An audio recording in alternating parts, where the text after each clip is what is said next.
pemerintah ini optimis bisa mengejar target-target investasi dan segala macamnya. Nah, dengan adanya pandemi ini, seharusnya elit politik kita meninjau kembali apa yang mereka atur itu, ya. Kelihatannya belum sampai ke situ, gitu ya.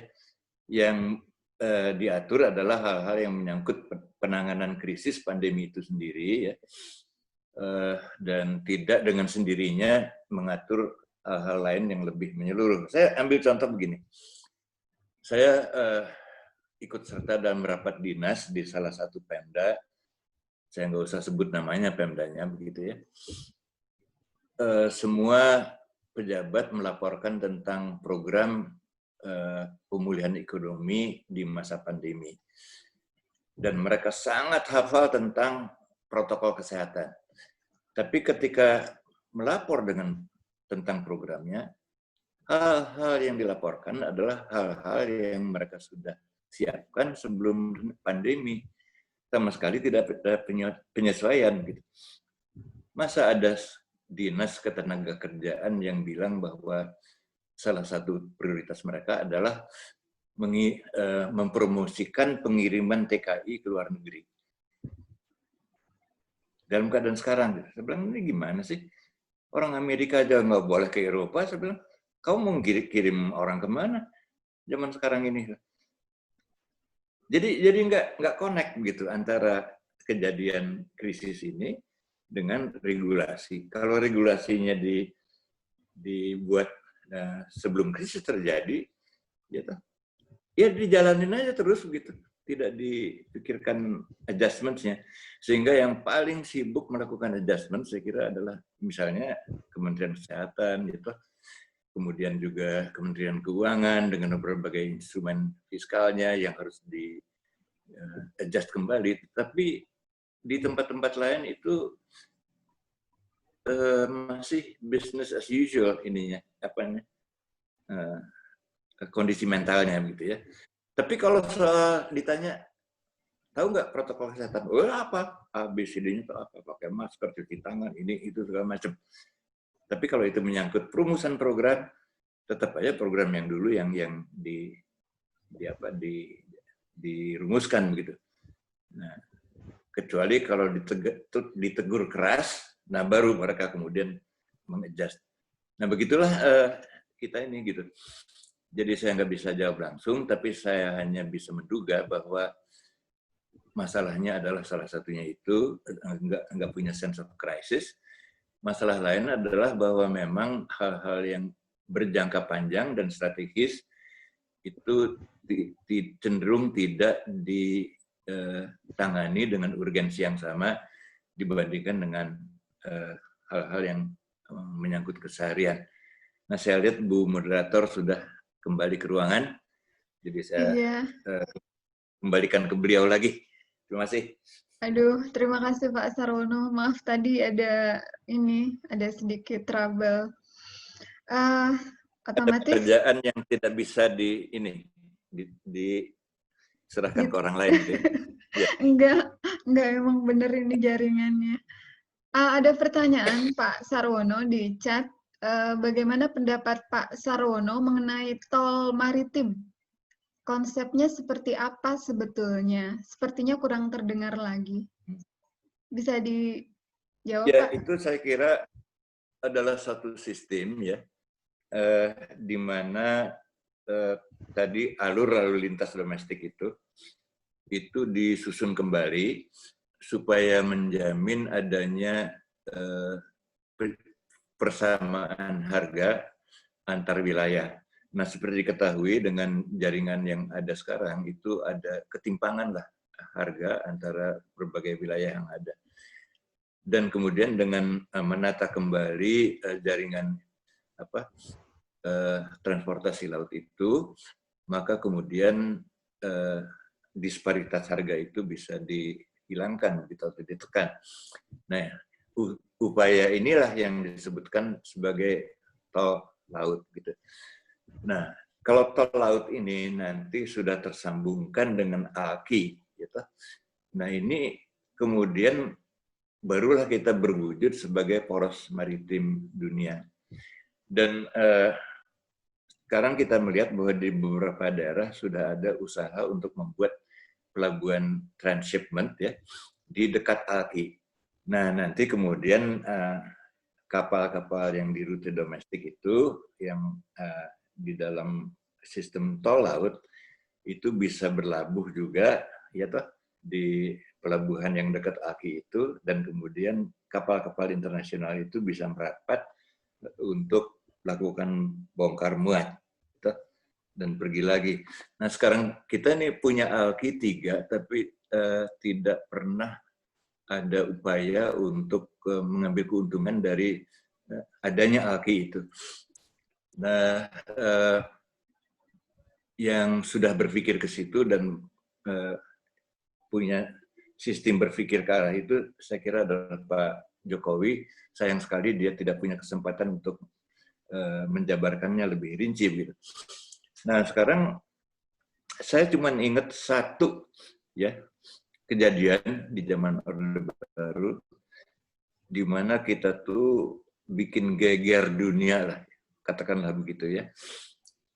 Tiba-tiba Pak Harto kasih tahu seluruh dunia, dia bilang, maaf ya, mohon jangan masuk Selat Lombok selama 3 hari ini, karena kami sedang melakukan latihan militer. Jadi satu Alki ditutup sama dia. Itu geger, dunia tuh geger. Gitu. Karena jalur masuknya lewat perairan Indonesia ke Atlantik, itu ke Pasifik terputus. Dan memang kita sebagai yang punya Alki berhak untuk sementara melakukan tindakan-tindakan menutup ya demi kepentingan tertentu gitu. Nah, kejadian lain di mana kita unjuk gigi tentang soal kewilayahan itu adalah ketika maskapai Australia yang namanya Qantas mengumumkan akan membuka penerbangan murah dari Australia ke Eropa. Nah, itu hanya bisa mereka lakukan lewat wilayah udara Indonesia yang juga strategik gitu. Jadi Singapore Airlines nggak suka, kemudian Garuda juga nggak suka. Mereka pikir ini Qantas ini apa-apaan gitu, mau nyaingin rute kita pesawat murah ke Eropa. Dan di rute Garuda waktu itu cuma bilang begini, hey Qantas, kami akan mengusulkan kepada pemerintah Indonesia supaya hak lintas Anda lewat udara Indonesia dicabut. Mundur deh. Nah, saya cuma punya 2 contoh itu saja ya, tentang bagaimana wilayah kita ini bisa menjadi bargaining tool begitu ya di dunia internasional. Yang lainnya belum. Tapi kita bisa bicara lebih lanjut tentang hal ini karena ini sangat-sangat menarik, masalah-masalah geopolitik. Terima kasih. Baik, terima kasih Pak Sarwono. Saya lihat di sini ada juga Pak Kepala BKSDA Kalimantan Selatan, Pak Mahrus Aryadi. Pak Mahrus, halo? Pak Mahrus Aryadi, tadi saya lihat ada Pak Mahrus di sini.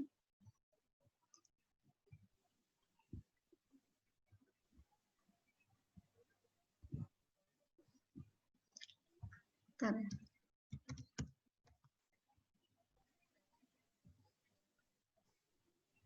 Mahrus, halo Pak. Siap. Oh iya. Ada yang ingin disampaikan mungkin Pak sama Pak Sarwono? Soal? Ya. Ya, di Kepala BKSDA Pak. Kepala BKSDA Kalimantan Selatan Pak. Ada yang mau dikemukakan? Silakan aja. Silakan Pak. Selamat malam Pak Sarwono. Selamat malam. Salam sehat selalu untuk Bapak. Terima kasih. Baik. Jadi sangat menarik memang ketika berbicara kita terkait dengan kehidupan di luar manusia. Karena memang mereka atau makhluk-makhluk ini salah satu yang memang harusnya menjadi satu bagian dengan kita sendiri. Terutama yang terkait dengan lingkungan di perairan. Dan memang kalau dengan kehutanan saat ini khususnya di konservasi, ada bagian-bagian yang memang kita sangat berdempetan atau berdampingan dengan teman-teman dari kelautan dan perikanan. Dan ini memang sebenarnya menurut pemikiran saya memang kita harus seiring jalan untuk bagaimana bersama untuk melindungi, mengkonservasi dengan atau menyesuaikan dengan tupoksi kegiatan kita masing-masing. Jadi seperti beberapa kebijakan yang mungkin tumpang tindih itu sebaiknya memang kita perbaiki bersama sehingga alam atau lingkungan itu bisa kita konservasi secara bersama dengan kalau memang itu harus kita manfaatkan maka harus secara lestari. Dan saya kira apa yang sudah disampaikan juga Dr. Aryadi tadi juga sangat menarik dengan pola pikir Bapeda tadi. Dan mudah-mudahan ini kita bisa kembangkan secara bersama. Tentu kita harusnya secara arif juga bagaimana masyarakat bisa dilibatkan untuk bisa mengelola bersama. Saya kira itu yang bisa kami sampaikan dalam kesempatan yang sangat baik ini. Mudah-mudahan bisa bermanfaat. Terima kasih. Ya, setuju sekali, Pak. Memang mestinya begitu gitu ya. Dan saya kira memang tanda-tanda bahwa pendekatan yang sifatnya kolaborasi ini sedang menguat gitu ya. Mudah-mudahan ini begini seterusnya. Jadi memang kadang-kadang kita harus bisa mengambil hikmah dari suatu krisis ya. Bahwa krisis yang kita alami, apakah itu perubahan iklim, apakah itu pandemi, itu memaksa kita untuk katakanlah kembali ke esensi, gitu, ke dasar-dasar kehidupan yang memang perlu kita pikirkan secara baik. Dan banyak waktu merenung sekarang karena memang sebagian besar waktu kita sekarang kan ada di rumah ya. Beruntunglah kita yang punya rumah. Jadi banyak review yang terjadi di dalam diri kita karena adanya krisis ini. Jadi mestinya sesudah mengalami kepahitan semacam ini, kita akan tumbuh makin kuat dan makin arif. Oh ya, nama produsen yang membuat film Semesta itu adalah Nicholas Saputra. Gitu. Itu isinya adalah tentang lingkungan hidup dan kearifan lokal. Tentang ibu-ibu di Raja Ampat yang melakukan konservasi laut ya. Nah, tentang masyarakat Dayak yang tinggal di suatu wilayah yang namanya Sungai Utik juga, bagaimana mereka berjuang untuk katakanlah memanage kehidupan mereka sesuai dengan asas-asas hidup. Nah, film itu juga cerita tentang sahabat saya Pak Iskandar Bawuruntu yang mempraktekkan pertanian yang disebut permakultur dan juga rumah makan yang sangat ramah lingkungan dan pernah dikunjungi oleh Pak Obama begitu. Jadi kita sedang dalam fase pencarian ya. Ingin melepaskan diri dari suatu pola hidup yang boros, yang katakanlah menghancurkan alam, ya menyebabkan kerusakan. Nah, dan proses ini kelihatannya dipercepat oleh adanya krisis ini gitu. Jadi mudah-mudahan kita bisa lulus lah gitu. Masih. Siap. Terima kasih Pak Sarwono. Ya, terima kasih Pak Mahrus Aryadi, Kepala BKSDA Kalimantan Selatan.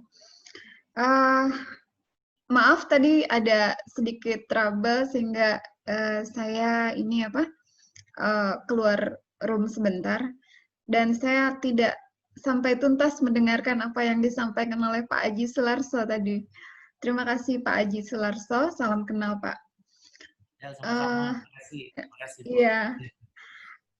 Baik, saya buka satu kesempatan lagi. Setelah itu kita akan masuk ke penutupan, gitu. Apa ada lagi yang ingin share atau ingin mendapat informasi lagi dari Pak Sarwono? Ingin bertanya? Siapa? Pak Aryadi. Oh ya, silakan Pak. Silakan Pak Aryadi. Saya ingin sedikit mengulas apa yang ya, makasih Bu Lita. Tadi Pak Aji Sularso sudah memberikan masukan yang baik bagi kami. Jujur Pak Aji, konsep tadi ada green ekonomi, ada blue ekonomi, kita di Kalsel memang ada tahap rintisan nih Pak. Jadi kenapa ada SKPT itu ya, Sentra Kelautan Perikanan Terpadu, karena ini memang saya kira adalah satu pendekatan bagaimana tadi nilai tukar nelayan juga bisa meningkat. Kemudian karena dia tergantung dengan alam, maka nanti ada konservasi juga di sana. Kemudian ada pengolahan ikan yang tadi, zero waste. Nah, inilah konsep yang menurut kami bisa tadi menciptakan katakanlah mimpi kita untuk bagaimana mensejahterakan nelayan, sekaligus mengurangi kemiskinan, kemudian pengangguran di sana, dan tetap menjaga kelestarian lingkungan, Pak. Jadi ini jujur dalam konsep awal nih Pak di Kalsel, karena jujur saja saya 10 tahun di Bapeda, baru 7 bulan masuk ke perikanan kelautan nih Pak Aji. Jadi saya ingin konsep-konsep ini yang kami pelajari di bangku kuliah bisa kita coba aplikasikan di dunia nyata ya. Mudah-mudahan apa yang menjadi harapan Pak Aji tidak hanya di tataran konsep saja ya, teoritis, tapi mudah-mudahan bisa terrealisir. Karena tahun ini kita sudah membuat master plan-nya. Master plan bagaimana sentra kelautan itu bisa dibangun di persis di bawah di perairan Alki 2 Pak Sarwono. Jadi kami ingin bagaimana potensi besar tadi bisa digarap secara sekaligus. Ada konservasi terumbu karang, nanti ada mangrove juga dengan Pak Maharus, nanti kita coba kelola dengan baik. Kolaborasi harus jalankan, karena jujur saja Pak di birokrat kita di Pemda, pemahaman tadi bagaimana interaksi antar stakeholder dengan sektor itu betul-betul masih parsial Pak, masih belum holistik, belum ada integrasi yang padu serasinya belum jalan. Jadi ini kami barangkali memulainya nanti di kelautan, mudah-mudahan konsep ini bisa kita jalankan secara nyata Pak. Makasih Bu Lita. Ya, terima kasih kembali Pak Aryadi. Pak Sarwono, ini rupanya ada pertanyaan lagi dari Bu Tantri. Apa bisa dijawab Pak? Yang mana tuh? Bunyinya gimana? Apa harapan Pak Sarwono dengan CTI ke depan? CTI CFF itu loh Pak. Ya. Saya rasa begini ya, kalau dari sudut saya pribadi sih itu amat strategis ya, dan penting sekali bagi kelangsungan hidup bangsa ini. Dan sebetulnya kalau betul-betul diperhatikan kawasan ini itu akan mempunyai potensi untuk menggeser ya geografi pembangunan kita itu ke arah timur, gitu. Karena Jawa sudah jenuh, makanya ada ide untuk memindahkan ibu kota itu ke Kalteng itu karena itu. Karena Jakarta itu daya tampungnya sudah jauh terlampaui, dan untuk memenuhi syarat sebagai kota yang mempunyai lingkungan yang baik itu diperlukan investment yang luar biasa besarnya. Mendingan dipindahin tuh ibu kota, kan begitu. Cuman ya itu di kita nih, seperti yang saya katakan tadi, hal-hal yang kekinian, yang taktis, itu cenderung mendapatkan lebih banyak perhatian daripada yang berharga dan strategik. Nah, CTI juga begitu. Nah, apa akibat yang bisa kita rasakan segera ya kalau CTI ini diabaikan?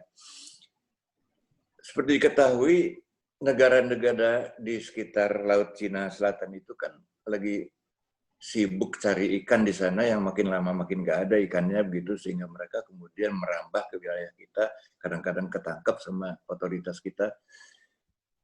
Nah, kalau udah kehabisan ikan di situ, nyegat ikannya di mana mereka itu? Mereka kan bergeser ke wilayah CTI gitu. Dan kalau tidak hati-hati, ini bisa kejadian mulai tahun depan malah armada pencuri ikan itu akan beralih operasinya ke daerah itu. Gitu. Nah, oleh karena itu mestinya kerjasama 6 negara itu diarahkan kepada ini kerjasama perikanan berkelanjutan. Tapi saya belum lihat ada move di situ. Kenapa? Ya itu kebiasaan kita untuk mendahulukan hal-hal yang taktis yang menyangkut hari ini, yang quick yielding, dan mengabaikan yang strategik dan berharga di masa yang akan datang. Nah, kemudian mengenai ini ada pertanyaan dari Pak ini. Agus Martadi ya? Pak Agus kayaknya enggak ada yang ini Neil Makinudin. Oh, ya. Okay. Neil ini teman saya tahun 2001 dia mengajak saya untuk ikut dalam satu tim untuk menyusun rencana manajemen pesisir dan pantai terpadu di Teluk Balikpapan, gitu ya. Ya, ini Pak Neil pasti ingat pengalaman itu karena dia peranannya sangat vital. Jadi Neil ini nanya tentang Omnibus Law. Ada kesan dari pertanyaannya bahwa dia khawatir bahwa Omnibus Law ini akan mengabaikan manajemen lingkungan. Gitu. Menurut saya salah satu problem dari Omnibus Law itu adalah bahwa kita tidak pernah mendengar suatu uraian, ya, penjelasan yang komprehensif dan otoritatif gitu dari pemerintah. Kita didiemin, ya, disuruh ngerti sendiri aja gitu. Nah, tapi kalau kita pelajari maksudnya, maksud dari Omnibus Law ini adalah untuk menserasikan seluruh undang-undang yang ada ini sehingga kemudian kehidupan ekonomi bisa lebih efisien. Dan juga ini belum tentu berarti bahwa dia tuh anti lingkungan, sama sekali enggak. Cuman juga ketentuan-ketentuan tentang manajemen lingkungan hidup itu juga ikut disederhanakan sehingga bisa saja kalau ini dilaksanakan dengan baik dia akan menjadi lebih efektif gitu ya. Karena semua orang yang berkecimpung dalam bidang lingkungan hidup juga tahu bahwa AMDAL itu sudah tidak efektif lagi sebagai instrumen kontrol gitu ya. Nah, yang lebih efektif dan strategik adalah KLHS gitu. Nah, dan ini mungkin kalaupun itu maksudnya itu tidak dijelaskan secara baik. Nah, sehingga banyak sekali kekhawatiran ya dari masyarakat tentang Omnibus Law ini yang mungkin saja dengan penjelasan yang lebih bagus kekhawatiran itu bisa ditepis begitu. Tapi komunikasi politiknya menurut saya sih tidak begitu bagus dan harus banyak diperbaiki begitu ya supaya maksud-maksud baik dari pemerintah ini bisa lebih dipahami oleh kita semua. Karena kalau maksud baik itu tidak dipahami, orang otomatis menyangka bahwa maksudnya nggak baik kan gitu. Masih. Terima kasih Pak Sarwono. Satu lagi nih Pak, ada pertanyaan. Bagaimana menurut Bapak mengenai potensi terkait masalah geopolitik dikaitkan dengan letak strategis perairan Indonesia? Apakah bisa diupayakan menjadi apa nih ya? Apakah bisa diupayakan untuk lebih baik lagi gitu?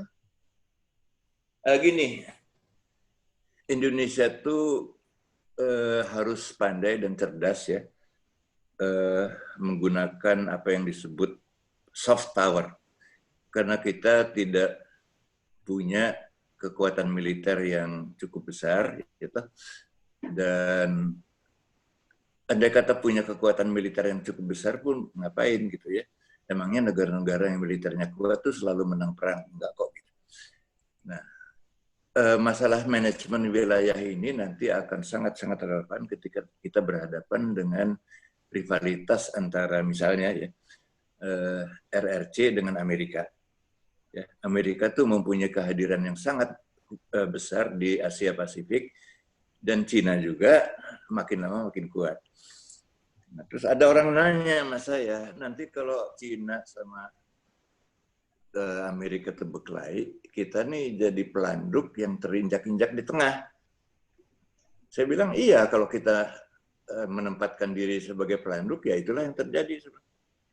Nah, menghadapi Cina dan Amerika sebagai dua gajah yang sedang bertarung, kita harus mengimajinasikan diri kita sebagai lebah. Gitu.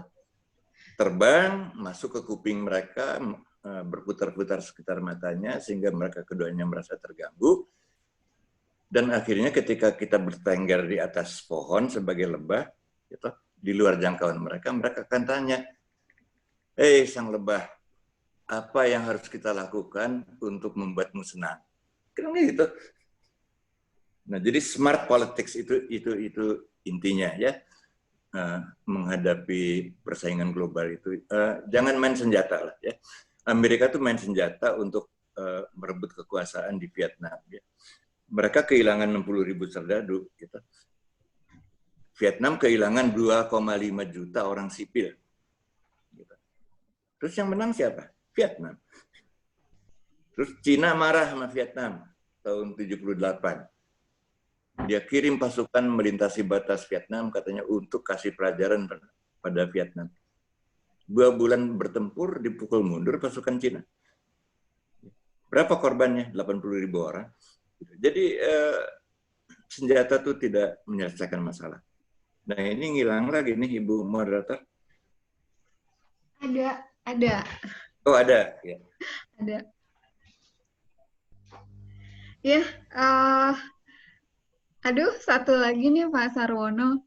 Apa pendapat Pak Sarwono terkait dengan IKN di Teluk Balikpapan dan hubungannya dengan pesisir? IKN itu apa sih? Ibu kota negara IKN. Oh itu. Memang isunya kan tertunda sekarang ya. Tapi saya bisa paham. Gitu, karena seperti yang saya katakan, Kalimantan itu kan sentral. Terus ada beberapa sifat geografis dan geologisnya yang menunjang adanya ibu kota di Kalimantan gitu ya. Malahan Bung Karno pernah mencanangkan pemindahan ibu kota ke Palangkaraya. Gak ada masalah gitu ya, asal nah itu bukan soal AMDAL atau enggak. Kajian lingkungan hidup strategiknya bagus nggak? Gitu. Kalau sudah bagus, ditaati nggak dalam pelaksanaannya, kan gitu. Terus kemudian beberapa dinamika yang menyusul juga harus ditangani dengan baik. Dan juga jangan lupa, banyak sekali negara yang memindahkan ibu kotanya. Gitu. Banyak sekali. Dan itu memang suatu hal yang biasa. Dan kalau Jakarta ini dibiarkan seperti sekarang, selain daya tampungnya sudah tidak memadai lagi, itu kan nggak sehat bagi suatu negara untuk mempunyai super pusat ya seperti Jakarta, pusat pemerintahan, pusat negara, pusat keuangan, pusat apalagi pusat jasa, pusat pendidikan, pusat ini, pusat itu. Itu sama sekali nggak sehat. Jadi pusat itu harus disperse begitu ya ke beberapa lokasi supaya ada keseimbangan wilayah dalam mengelola kekuasaan. Jadi oke lah. Ya. Cuman sayang ada pandemi sehingga kelihatannya ide itu tertunda begitu ya. Terima kasih. Baik, terima kasih Pak Sarwono Kusumaatmadja. Waktu telah menunjukkan pukul, kalau di Banjarmasin pukul 10 lebih 15 menit. Kita telah lewat 15 menit dari waktu yang telah direncanakan. Saya akan menyampaikan saja hal-hal penting yang disampaikan oleh Pak Sarwono dan teman-teman di sini.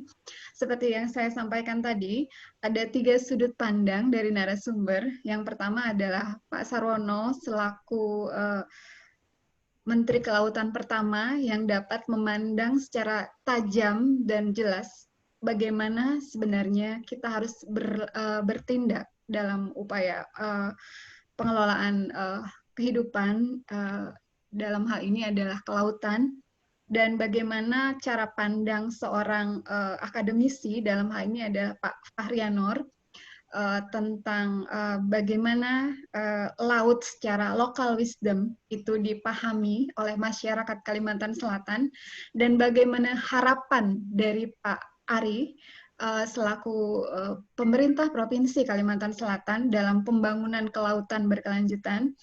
Kemudian juga dalam diskusi timbul banyak solusi yang disampaikan oleh Pak Sarwono, bagaimana kita memandang laut secara komprehensif, dan bagaimana sebenarnya posisi Indonesia yang harus memerankan soft diplomacy-nya untuk ya sebagai sesuatu yang sangat smart begitu ya.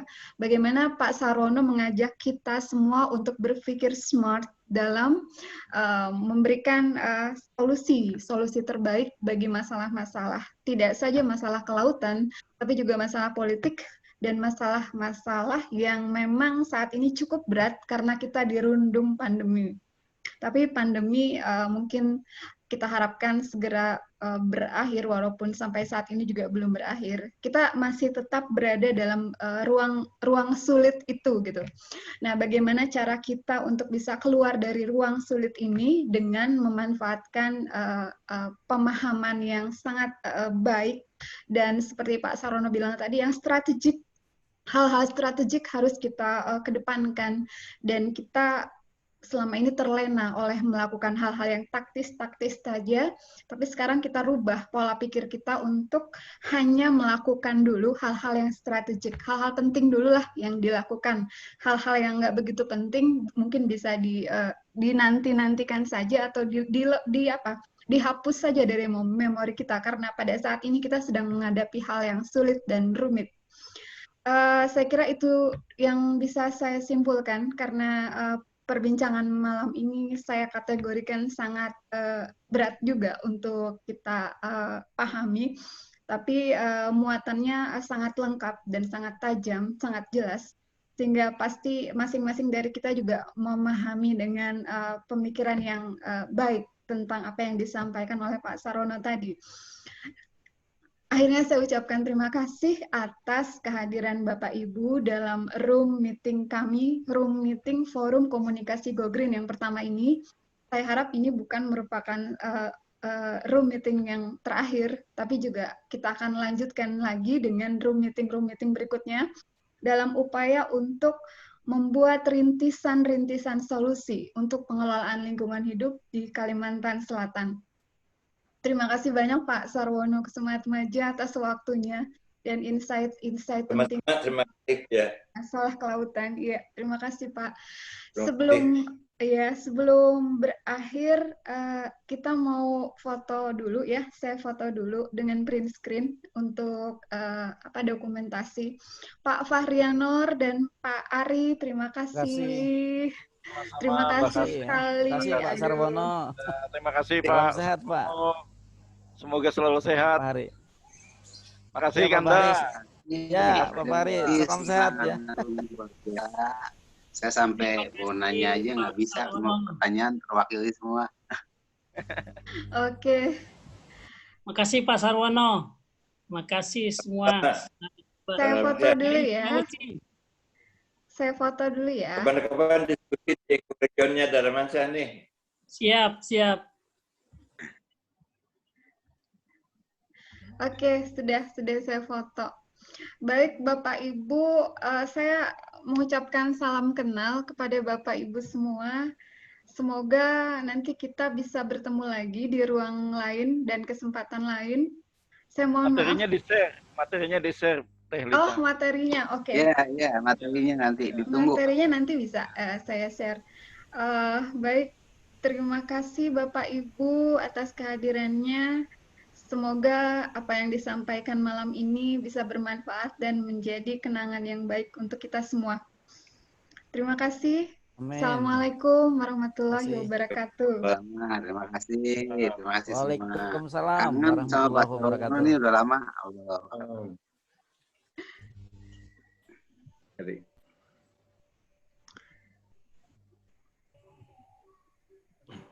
Iwan teteh. Mbak, aduh. Sono pisan, Mbak. Tos lami ya, aduh. Para ya Oh. kabeh jadi Kang Iwan. Gara-gara pandemi jadi homesick in my home tadi. Iya ya, aduh. Biasanya mah kita ngumpul di rumah Bapak ya. Pak Ya, Sarwono, aduh, jadi ya. Pak Sarwono semoga Iya. berkenan di Sulawesi, kita undang juga semua teman-teman yang ada di sini juga. Ya. Cari tema yang bagus lah. Siap, siap. ini harus ada lanjutannya nanti nih. Mudah dirancang ya. Iya, Jadi berikutnya mangga. Kan dulu bergerak Petokan dulu. Petokan pakai ini pakai ini. Ya. Itu Pak Rinur, aduh makasih itu lokal wisdomnya. Kayaknya pendalam lokal wisdom juga penting itu Pak untuk dipelajari lebih dalam.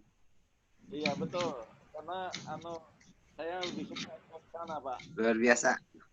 Kebetulan saya punya ruang membahas lokal wisdom di MUI, Pak. Oh iya, siap Pak. Jadi materinya akan saya pinjam pakai, Pak ya. Akan saya lanjutkan materi. Ya.